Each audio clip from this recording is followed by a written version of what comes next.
अस्सलाम वालेकुम। अच्छा, लोएस्ट टर्म्स का क्या मतलब होता है? किसी भी फ्रैक्शन की जो लोएस्ट टर्म होती है वो वाली फ्रैक्शन होती है जिसमें न्यूमरेटर और डिनोमिनेटर दोनों वन के अलावा किसी पे पूरे पूरे डिवाइड ना हो, यानी उनका कोई कॉमन फैक्टर ना हो सिवाय वन के। तो अब 10 को अगर हम देखते हैं तो 10 की अगर प्राइम फैक्टराइजेशन करें तो 2 टाइम्स 5 होता है 10। और यहाँ 24 को अगर हम देखें तो 24 में 2 टाइम्स 12 होता है। तो 2 तो प्राइम है, 12 प्राइम नहीं है। फिर हम दोबारा 2 टाइम्स 6 करेंगे, यहाँ भी 2 प्राइम है, 6 प्राइम नहीं है। तो 2 टाइम्स 3। तो अब यहाँ हमें ये लग रहा है देख के कि वी आर डन, 2 2 2 और 3 ये सारे प्राइम्स हैं। तो अगर 10 को मैं इस तरह लिख दूं, 2 टाइम्स 5, और 24 को हम लिख दें 2 टाइम्स 2 टाइम्स 2 टाइम्स 3 यहाँ पे, तो इसमें ये वाला 2 इस 2 से हम कैंसल आउट कर सकते हैं क्योंकि ये दोनों में कॉमन है। अब इसको देख के लग रहा है इस 2 के अलावा कोई और चीज़ कॉमन नहीं है क्योंकि यहाँ 5 है और नीचे कोई 5 नहीं है। तो हम इसको वापस आपस में मल्टीप्लाई करके इनको, यानी ऊपर तो 5 है और नीचे क्या है, 2 times 2 that is 4, 4 times 3 is 12। तो ये 5/12 ये जो फ्रैक्शन है ये इक्विवेलेंट है किसके? 10/24 के। 10/24 के इक्वल है और लोएस्ट टर्म्स पे है में है। उसका क्या मतलब है कि 5 और 12 में कोई ऐसा कॉमन फैक्टर नहीं है जो दोनों को इवनली डिवाइड करे वन के अलावा। अच्छा, अब इसको 54 और 81 को देखते हैं। यहाँ पे 54 की अगर मैं प्राइम फैक्टराइजेशन करूँ तो 54 हमें पता है 6 टाइम्स 9 54 होता है, और दोनों प्राइम नहीं है ये 6 और 9। तो फिर यहाँ 2 टाइम्स 3 इज 6 और 9 को हम 3 टाइम्स 3 लिख सकते हैं। तो अब हम 2 3 3 3 ये इसकी प्राइम फैक्टराइजेशन हो गई। और यहाँ अगर मैं 81 को लिखता हूँ और उसकी प्राइम फैक्टराइजेशन करते हैं, 81 जो है 9 टाइम्स 9 होता है, फिर 9 ये 3 टाइम्स 3 है, इधर भी 9 ये 3 टाइम्स 3 है। तो दोनों की प्राइम फैक्टराइजेशन हो गई है। इसको प्रोडक्ट ऑफ प्राइम्स की सूरत में लिखेंगे यहाँ अगर, तो ऊपर 2 टाइम्स 3 टाइम्स 3 टाइम्स 3 लिखेंगे और नीचे जो है वो 3 टाइम्स 3 टाइम्स 3 टाइम्स 3, ये 81 बन गया। तो अब इस 2 को किसी से कैंसिल नहीं कर सकते, इस 3 को इस 3 से कैंसिल करेंगे, फिर इस 3 को इस 3 से कैंसिल करके इस 3 को इस 3 से। अब ऊपर एक 2 रह गया है और नीचे 3 रह गया है, इसके अलावा हमारे पास कुछ नहीं है। तो 2/3 ये जो है ये लोएस्ट टर्म्स में है। ये 2/3 इक्विवेलेंट है 54/81 के। और लोएस्ट टर्म्स में उसका क्या मतलब? उसका मतलब है कि 2 और 3 में कोई कॉमन फैक्टर नहीं है सिवाय 1 के जो इन दोनों को इवनली डिवाइड करे।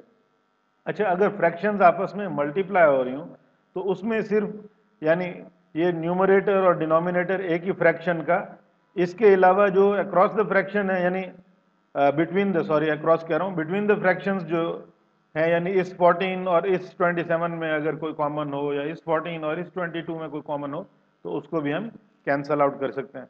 अब ये 56 और 27 तो देख के ही लग रहा है वो इवन है, ये ऑड है, और उसके अलावा भी इसमें कुछ नजर नहीं आ रहा जो इवन है। यहाँ पे 14 और 21 को देखते ही हमें महसूस होता है कि दोनों 7 पे डिवाइड होते हैं, 7 के टेबल में आते हैं। तो अगर हम 14 7 टाइम्स 2 इज 14 और 21 को 7 पे डिवाइड करें तो 27 टाइम्स 3 इज 21, ऊपर 2 और नीचे ये 3 आ गया। अब इस 15 को अगर हम देखें और इस 3 को देखें तो ये 3 और ये 15 दोनों 3 पे डिवाइड हो रहे हैं।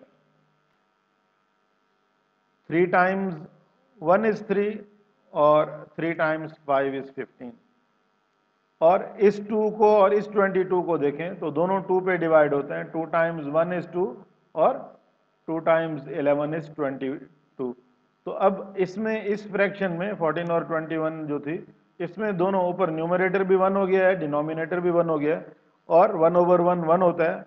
और इसका हमें, यानी जो 1 होता है उससे मल्टीप्लाई करने का कोई इफेक्ट नहीं होता। तो इस तो फ्रैक्शन के लिए हमें परेशान होने की ज़रूरत नहीं है, तो ये तो 1 बन गया। उसके अलावा यहाँ 56 में और इस 11 में, यानी 56 और 27 में तो कोई कॉमन यानी फैक्टर नहीं नज़र आ रहा है, 56 और 11 में भी नहीं नज़र आ रहा, और 27 और 5 में भी कोई नहीं है। तो इसका मतलब है कि वी आर डन। अब हमें इनको सिर्फ मल्टीप्लाई करके आंसर लाना है, न्यूमरेटर विद न्यूमरेटर जो भी बचे हैं, और डिनोमिनेटर विद डिनोमिनेटर। 560 को 5 से मल्टीप्लाई करेंगे तो यहाँ क्या आ जाएगा, 280। और ये यानी 560 को 5 से मल्टीप्लाई करने का आसान तरीका ये है कि 560 यानी 56 को 5 से मल्टीप्लाई करने का आसान तरीका ये है कि 56 के साथ 0 लगा दें तो वो 560 बन जाएगा, और उसको फिर आधा कर दें, या 5 को 5 से मल्टीप्लाई करके 25 आएगा, वो 250 बन गया, और 30, तो जिस तरह भी आप करना चाहें। और 27 टाइम्स 11, तो 2 और 7 यूँ लिखें, बीच में 2 + 7 क्या होता है, 9, तो ये 11 से मल्टीप्लाई करने का तरीका है, 297 हो जाएगा। तो 280 डिवाइड बाय 297, ये जो है ये यानी लोएस्ट टर्म्स में है ये फ्रैक्शन। क्यों? क्योंकि हमने जो भी कॉमन फैक्टर्स थे वो यहाँ कैंसिल आउट कर दिए थे, तो इसलिए हमें ये यकीन होना चाहिए कि ये लोएस्ट टर्म्स में ये हमारा आंसर है। अब यहाँ पे देखते ही नज़र आ रहा है कि ये भी 14 है, ये भी 14 है, ये दोनों तो एक दूसरे से राइट अवे कैंसिल आउट हो जाएंगे। 14 टाइम्स 1 इज़ 14, 14 टाइम्स 1 इज़ 14, और ये 30 और ये 15 अगर देखें तो 15 से दोनों डिवाइड होते हैं। 15 टाइम्स 1 इज़ 15, और यहाँ 15 टाइम्स 2 इज़ 30, और इधर ऊपर 12 है और यहाँ 2 है, तो ये दोनों 2 से डिवाइड होते हैं। 2 टाइम्स 1 इज़ 2, और 2 टाइम्स 6 इज़ 12, और 6 और ये 105 जो है दोनों देख के लग रहा है कि 3 से डिवाइड होते हैं। ये हम पहले चीज़ पढ़ चुके हैं। 3 से डिविजिबिलिटी जो है वो 1 + 0 + 5, अगर इन डिजिट्स को ऐड करेंगे तो ये 6 बन रहे हैं, और 6 3 से डिवाइड होता है, तो इसका मतलब है 105 भी 6 से डिवाइड होगा। तो ये अगर 3 से डिवाइड करेंगे तो 3 टाइम्स 2 इज़ 6, और 3 टाइम्स 3 और 3 टाइम्स 5, तो ये 20 ऊपर 2 है और नीचे 35, तो 2/35 ये हमारा फाइनल आंसर आ गया। 2 और 35 में कोई ऐसा कॉमन फैक्टर नहीं है जो दोनों को इवनली डिवाइड करे सिवाय 1 के। तो इस तरह हम कैंसलेशन करते हैं और लोएस्ट टर्म्स में फ्रैक्शन को लेके आते हैं। और इसमें अगर समझ में ना आ रहा हो तो सबसे बेस्ट तरीका ये है कि इसमें हम जो भी न्यूमरेटर और डिनोमिनेटर्स हैं उनको प्रोडक्ट ऑफ प्राइम्स में लिख दें, और उसके बाद कैंसिल जो चीज़ें होती हैं वो कैंसिल करके उसके बाद वापस उनको मल्टीप्लाई करके नंबर लें। सबसे आसान तरीका तो ये है, लेकिन चूंकि ये ज़रा लेंदी है, थोड़ी सी प्रैक्टिस के बाद आप इस तरह राइट अवे कैंसिल आउट कर सकते हैं चीज़ें।